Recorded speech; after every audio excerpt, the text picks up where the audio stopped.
né? Bem, feito as pequenas explanações aqui das minhas parceiras, muito bem colocadas, aliás. Vamos dar continuidade para seguirmos, então, para o fechamento dessa aula. Então, como já disseram, já fizeram as minhas apresentações, né? Eu sou a professora Janaína, eu trabalho também na Secretaria Municipal de Educação, mas eu estou como estudante doutoranda na Universidade de Campinas, na Unicamp, sob a orientação da professora Cláudia Ometo. A explanação que farei aqui, na verdade, é um recorte, né, do trabalho que eu desenvolvo em parceria com a professora Cláudia Ometo, da Unicamp. Bem, então vou fazer também, antes de iniciarmos essa conversa, a minha audiodescrição. Eu sou uma mulher negra,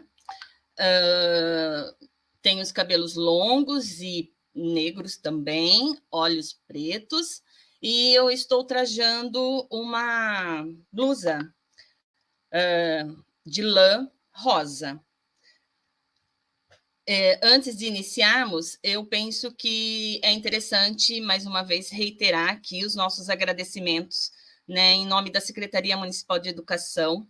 Então, agradecemos ao professor, que carinhosamente nós chamamos de professor Zezo, mas o professor Claudinei José Claudinei Lombardi, né, que nos ofereceu, na verdade, né, essa oportunidade de tratarmos aqui das questões que nós fazemos na secretaria e que ele, né, iniciou.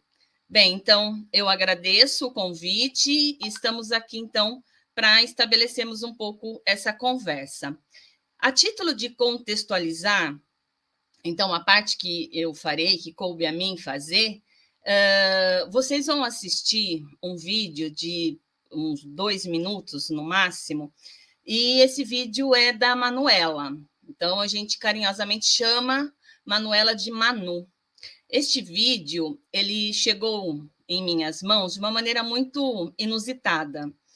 Na verdade, a mãe, né, que tem contato comigo, ela é muito próxima, ela se queixou de que a Manuela estava saindo da educação infantil e não estava alfabetizada.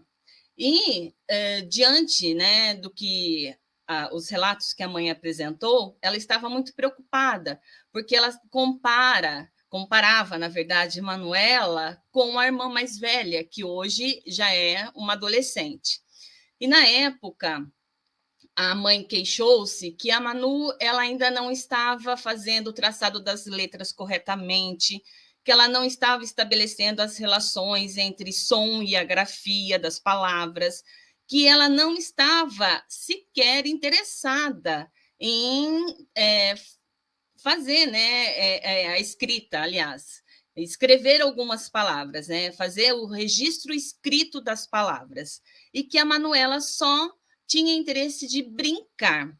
Então, eu pedi para que a mãe, né, mostrasse para mim qual era a brincadeira que a Manuela gostava de fazer. E a Manuela, pelo acesso que ela tinha, né, aliás, pela convivência que ela tem com a irmã, então ela gostava muito de assistir aos YouTubers. E, por conta disso, ela sempre fazia brincadeira se deslocando da condição dela de criança para a condição de ser uma youtuber. Então, o que nós vamos ver aqui é o pano de fundo para essas discussões, né, que nós teceremos, que foram apresentadas já os conceitos anteriores nas 3 aulas que nós tivemos. E o que nós vamos assistir, eu gostaria de destacar que o que eu vou falar não se trata exatamente da profissão de ser uma youtuber, mas do processo que a Manuela apresenta, da sua relação que ela estabelece com o mundo. Tá? Então, vamos lá, vamos assistir ao vídeo para que a gente possa explanar um pouco mais dessas ideias. Por gentileza, coloque. Oi, tudo bem? O meu nome é Manuela dos Santos Lourenço e hoje eu vou ensinar você a fazer slime. Primeiro, você precisa dos ingredientes, né? Então, uma cola, espuma de barbear, água bolicada, corante e glitter. Mas, para você não se confundir, eu vou falar em ordem. Primeiro você vai usar a cola. Primeiro você vai usar a cola. Depois a espuma de barbear. Depois você já pode jogar o glitter. Não. Depois já vem a água bolicada. Por último, quando já deu o ponto, você coloca o corante e o glitter. Aí você só continua mexendo com as mãos até dar o ponto. Esse aí é o ponto? Não. Ela precisa atrair um ponto que não gruda mais na sua mão. Não gruda nem um tiquinho no pote. E não fica tipo assim, que não dá pra pegar na mão e esconde tudo, sabe? Entendeu? Então vai ser o glitter. Eu vou colocar o glitter.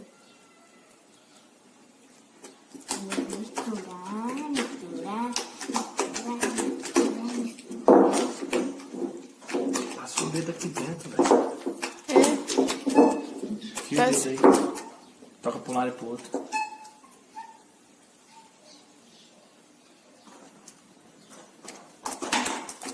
Aí. Tem mais? Aí toca de roda aí dentro. Aí. Dá uma corzinha. Rosinha. Pronto, a cor já está pronta, mas ainda tem que mexer mais.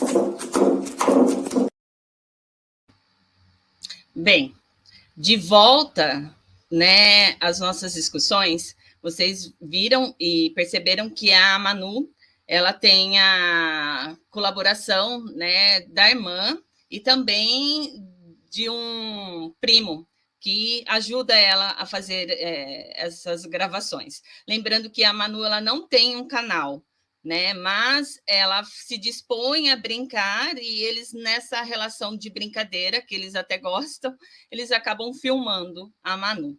Então, foi nessas condições que o vídeo chegou até as minhas mãos. Então, o que eu me proponho a discutir agora com vocês um pouco, né, no tempo que nos resta, e dadas as limitações desta aula, são as condições pedológicas, né, de todo esse fenômeno, esse processo, e as condições pedagógicas. Porque, tendo em vista que esse vídeo ele foi encaminhado para mim e foi desenvolvido ao final de quando a Manuela estava na educação infantil, então todo o aprendizado que ela mostra, tanto das relações que ela tem, né, do ponto de vista, se nós analisarmos pedológico quanto pedagógico, ele foi adquirido, ele foi apropriado, né, na esfera, no contexto da educação infantil. Então, é interessante a gente estabelecer essa análise até para que nós tenhamos, né, uma ideia de quanto a educação infantil ela pode potencializar o desenvolvimento da formação omnilateral, porque é justamente dessa formação que nós estamos tratando aqui agora, e pensando quais são as condições que a educação infantil deve pensar, elaborar, né, criar, para que, de fato, sejam construídos, né, essas bases para o processo de formação omnilateral. Então, diante do que a gente observou, diante do que a gente notou que a Manuela apresenta, a gente pode aí pensar, do ponto de vista pedológico, a partir da atividade guia que a Manuela apresenta. Então, a gente, né, já ouviu em outras situações, já se deparou, né, com essas discussões de que a atividade guia é aquela que mais potencializa o desenvolvimento da criança. Ela não é a única, mas ela, neste momento, é a que mais a criança tem condições de avançar em seus processos de desenvolvimento. Então, eu trago aqui também uma ideia adquirida, né, advinda, inclusive, da Valéria Mukina, de que o interesse da psicologia, da educação infantil, não é apresentar e nem tanto somente discutir as circunstâncias que os fenômenos se apresentam, mas pensarmos quais são as influências que essas circunstâncias estão submetidas. Né? Então, a gente, e mais para frente, depois eu vou tratar um pouco disso com vocês, nós estamos falando da questão da pedologia, mas da questão de como este meio, né? A questão é de como o meio em que a Manuela está inserido, tanto em relação à casa quanto à escola, ele pode influenciar e potencializar o desenvolvimento, a formação da personalidade, a sua formação omnilateral. Então, como bem disse a professora a doutora Soraya, né, essa formação que ela não tem um único viés, pelo contrário, é uma formação que suplanta a ideia, né, de uma formação isolada, solitária, é uma formação completa. Então, se a gente pensar a partir, né, dessas questões, nós temos, então, primeiramente, a atividade guia, que é a atividade de jogos de papéis ou brincadeiras de papéis sociais, momento em que a Manuela se desloca do lugar dela de criança para o lugar, né, pensando de um adulto, mas para esse deslocamento, ela assume um papel social.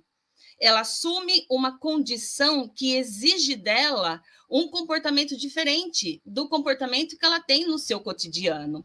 Então, a gente percebe, né, que ela vai adequando a linguagem dela, então, adequar a linguagem no que diz respeito mesmo, né, ao modo de falar, como é que eu falo diante das câmeras, né? Como é que eu falo com o meu interlocutor? E também o processo de entonação da voz, de comportamento. Vejam como ela se comporta, né? Ela olha diretamente para a câmera, ela se comporta de um modo diferente que o dia a dia dela não está presente esse comportamento, a não ser que ela esteja nessa condição de brincar de. Então, isso nos faz, né, entender a complexidade da natureza desse processo de desenvolvimento da criança. Porque, como bem disse a professora Soraya, não se trata somente de entendermos que a brincadeira de papéis ela vai se materializar de uma forma natural. Mas, à medida que a criança ela vai estabelecendo uma relação com o mundo, então ela vai se apropriando deste mundo, nós vamos oferecendo a ela essas condições, né? E ela vai, então, de modo engajado, né? De modo complexo, ela vai alternando o seu modo de se relacionar com o mundo, e neste momento é por meio da brincadeira. É um momento que ela expressa o que ela deseja fazer, ela deseja estar na condição deste adulto. Ela pode, não necessariamente, mas a brincadeira permite como ela se expressa. E isso, para a educação escolar, para o ato educativo, nos é muito caro. E por quê? Porque permite que o professor também conheça melhor a sua criança, permite com que o professor faça, né, o mapeamento de como ele pode intervir, como ele pode oferecer condições para que ela avance nesse processo e considerando a formação omnilateral dessa criança. Então, tendo em vista tudo isso, nós também adentramos nas questões dos aspectos que nós chamamos de aspectos pedagógicos. Então, do ponto de vista, por exemplo, desses aspectos, a gente observa que ela incorporou comportamentos, ela internalizou conceitos, né? Ela faz jus às questões da linguagem, né? Materializando ali uma linguagem que é própria deste processo de ser uma youtuber, que é própria deste fenômeno. Como é que a criança, ou como é que as pessoas se comportam diante, né, do que é requerido para ela neste momento. Então, isso tudo não se dá de modo natural, né? É preciso que a escola ofereça essas condições. Como é que a escola vai oferecer essas condições? Então, é sobre isso que nós vamos tratar e eu gostaria que vocês avançassem com os slides para a gente prosseguir, então, com a discussão. Então, para Vygotsky, no processo de desenvolvimento, a criança assimila não apenas o conteúdo de sua experiência cultural, como também os meios e as formas de comportamento cultural, os modos de pensamento, né, que estão presentes na cultura. Então, a partir dessa assertiva que o Vygotsky nos apresenta, é interessante a gente pensar, também considerando o vídeo da Manuela, que não se trata somente de incorporar outros comportamentos, mas a incorporação desses comportamentos, elas estão atreladas à apropriação de conceitos. Então, para a Manuela exercer essa atividade brincante que ela exerce, ela apresenta ali um conceito a respeito. Então, que conceito é esse? Seria um conceito próprio da linguagem verbal. Então, as relações que ela estabelece com a linguagem, as palavras que ela seleciona para apresentar, né, essa orientação de como se faz um slime. Aliás, é uma situação que a professora desenvolveu em sala de aula, com um texto instrucional, e a Manuela faz uso disso em outras situações, digamos assim, ajustando, né, ao seu modo de brincar. Então, não é somente a apropriação de um comportamento novo, mas de forma mais ampla, né? De forma mais, digamos, complexa. É uma forma da criança pensar, sim, mas ajustando de acordo com seus interesses. Então, é uma relação muito importante e principalmente para a educação infantil, para que a gente reconheça, né, quais são as necessidades e os motivos que as crianças estão ali nos apresentando e que muitas vezes passa despercebido por nós. Então, como bem disse no relato a mãe da Manuela, né, que ela não tinha tempo suficiente para tratar das questões de alfabetização com a menina, porque ela disse que ela deixou isso a cargo da escola. E daí ela, né, relata que talvez a escola não estivesse fazendo isso devidamente, porque a escola estava dando lugar para outros conteúdos. Então, vamos prosseguir aqui com os slides para a gente avançar nas discussões. E por que a escola faz isso? Né? O que nós chamamos daí do ato educativo intencional? Cada geração ela começa a sua vida no mundo de objetos. Então, a Manu ela foi inserida no mundo de objetos e de fenômenos que são criados pelas gerações precedentes. Então, qual que é a função da escola diante do que está exposto aqui, daquilo que Leontiev traz para a gente pensar?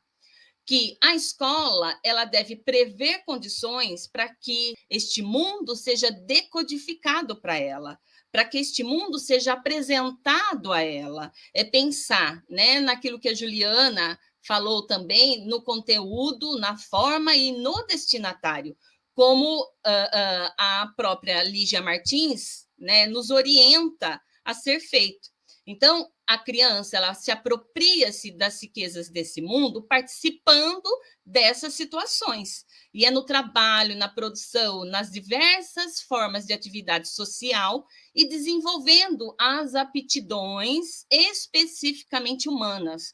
Então, esse processo de atividade comunicativa é uma atividade que é tipicamente humana, que elas estão cristalizadas, né, na cultura, e ela precisa ser decodificada para a criança. A escola precisa ter isso como uma função primordial, se o que nós desejamos e queremos é a formação omnilateral dessa criança.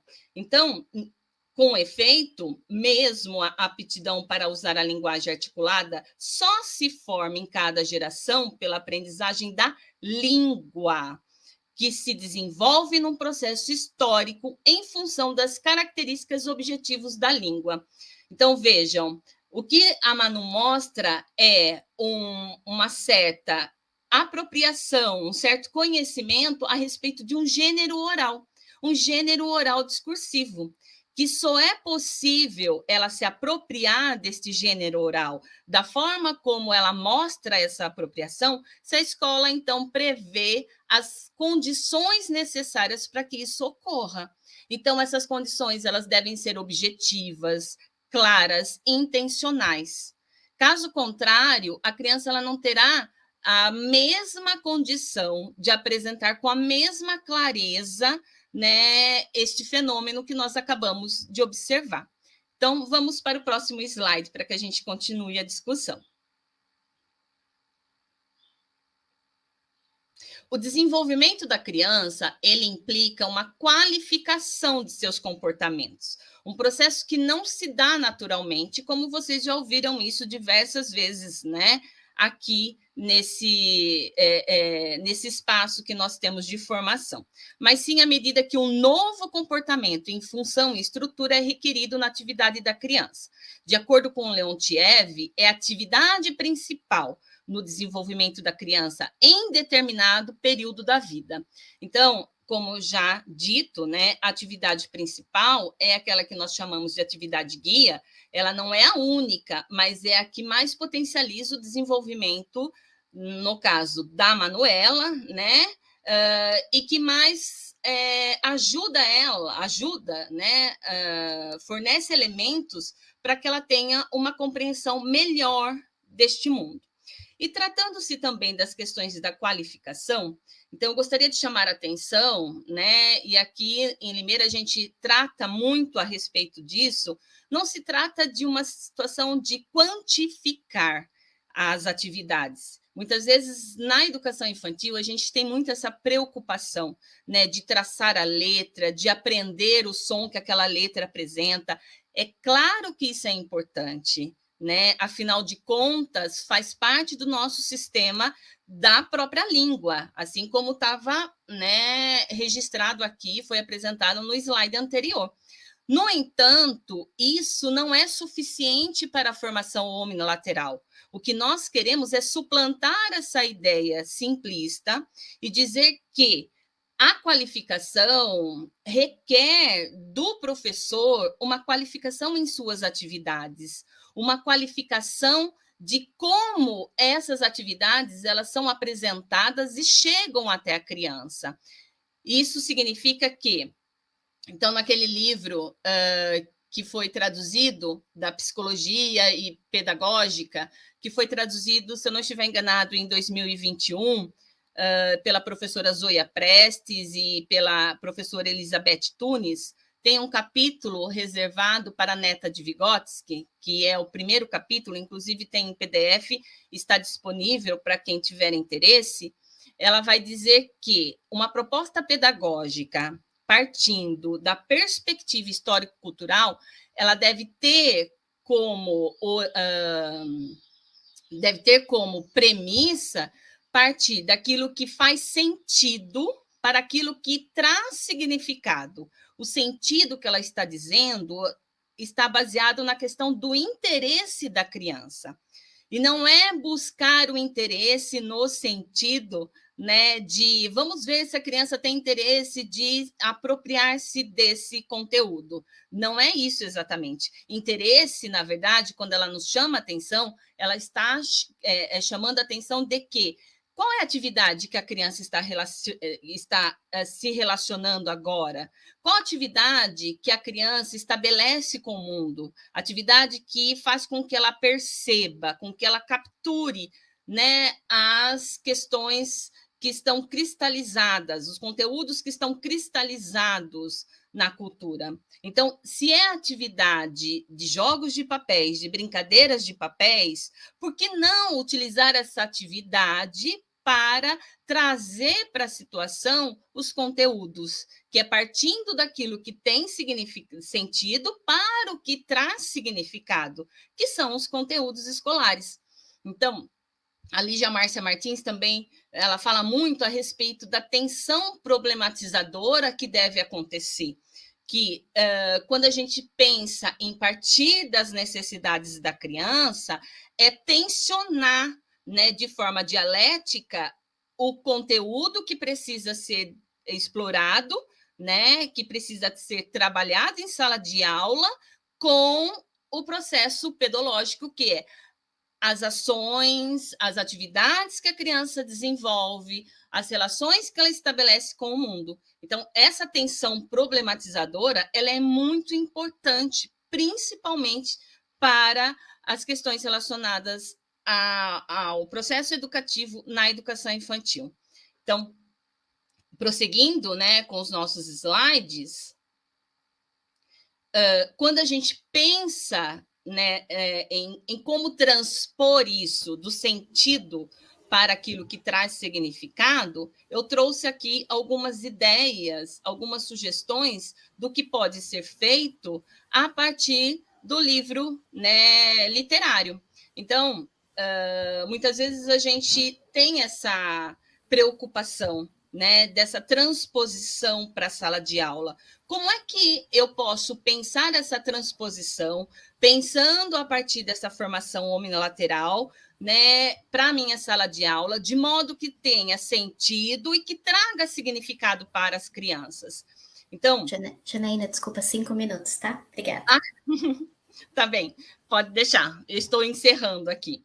Então, pensando nessa ideia, eu tenho aqui um livro em especial, Letras de Carvão. É um livro que ele foi escrito por uma autora colombiana, e ela traz, né, nesse livro, que ele é tanto para a educação infantil quanto para as séries iniciais, uma ideia de que o personagem ele começa a se apropriar da cultura a partir das relações que ele estabelece com a comunidade. E é a comunidade que vai ensinar a personagem a escrever as primeiras palavras.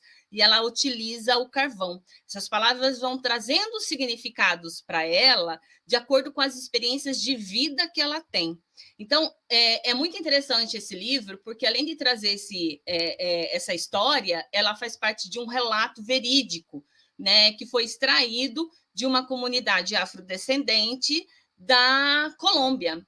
Então, e a autora, ela traz com muito, digamos assim, com muita amorosidade esse relato, dizendo que até pouco tempo as pessoas dessa própria comunidade não viam significado nas questões relacionadas ao processo de apropriação da leitura e da escrita. E a partir do momento que elas observaram o quanto isso é bom, o quanto isso digamos, importante, né, para que eles saiam daquelas zonas, né, de limitação, tanto do conhecimento cognitivo, quanto de outras questões sociais, políticas, econômicas, é que elas se deram conta de que isso é importante não só para elas, mas para toda a comunidade. Então, é um livro que expressa ali um movimento que é diferente, né? Quando a gente traz essa ideia para a criança, a gente externa para ela, olha como que o mundo funciona, mas olha como que eu posso transformá-lo também, né? Então, essa ideia de composição da nossa personalidade. E agora eu gostaria de ir para o último slide para eu encerrar, né, a minha fala. Não, pode passar. Não também, que eu já falei um pouco. Seria esse, obrigada. Volta, por gentileza. Isso, este. Então, eu trago aqui, né, um excerto da Michelle Petit, mais especificamente quando ela esteve no Brasil. Ela é uma antropóloga francesa, e quando ela veio para o Brasil, ela foi conhecer um pouco o estado de Minas Gerais. E ela se deparou com as estrelas, e ela viu que onde ela mora, ela não tem acesso às estrelas da forma como ela teve quando esteve no Brasil. Então, o excerto diz mais ou menos assim, ele traduz um pouco dessa nossa conversa, aliás. Os sentidos dos nossos gestos, quando contamos histórias às crianças, quando lhes mostramos os livros, quando lemos para elas em voz alta, talvez seja este, antes de tudo, eu lhe apresento o mundo que outros me transmitiram e do qual me apropriei, ou lhe apresento o mundo que eu descobri, construí, amei. Eu lhe apresento o que nos rodeia e o que você olha espantado, apontando um pássaro, um avião, uma estrela. Eu cito um poema para você. Eu lhe apresento o mar. Eu canto, a canoa virou. Marinheiro só, ou rema, rema, remador. As palavras que eu tiver dito, lido ou cantado vão possibilitar uma experiência poética do espaço do mundo. As ruas, as cidades, os bairros ganharão relevo, farão você sonhar, sair à deriva, associar, pensar. Então, o que é isto, se não parte da nossa prática na educação infantil? Se nós queremos contribuir para a formação omnilateral da criança, então é exatamente isso que a educação deve fazer por ela. E eu